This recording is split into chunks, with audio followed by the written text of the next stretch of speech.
ഞാൻ വന്നൊരു 3.5 മണിക്കൂർ പിടിച്ച് നിർത്തി, വിക്കറ്റൊക്കെ പോവാതെ നോക്കി.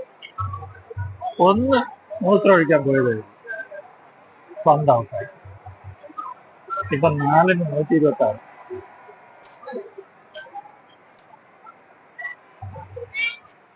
ഇന്ത്യക്ക് ജയിക്കണമെങ്കിൽ പാടാണ്, ഇന്ത്യക്ക് തോക്കണമെങ്കിലും ഇത്തിരി പാടാണ്. ഇത് സമനിലയിലേക്ക് തന്നെ പോകും. ഇനി ഒരു 2 മണിക്കൂറും കൂടെ ഉള്ളു കളി. ഞാൻ ബാല, ജിയിൽ നിന്ന്. ജി എന്ന് പറഞ്ഞാൽ MCG. ഇവിടെ ഓസ്ട്രേലിയക്കാരെല്ലാം ഷോർട്ടൺ ചെയ്താ പറയുന്നത്. MCG എന്ന് ഞാൻ ഫുള്ള് പറയാനവന്മാർക്ക് വയ്യ. ജി.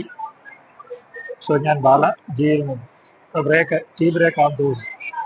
ചേട്ടന്മാരോടുന്നു, ഇന്ത്യക്കാര് ഫ്ലാഗുകളൊക്കെ ഉയർത്തുന്നു. അത്ഭുതങ്ങളൊന്നും സംഭവിച്ചില്ലെങ്കിൽ സമനില. ഞാൻ ബാല, MCG.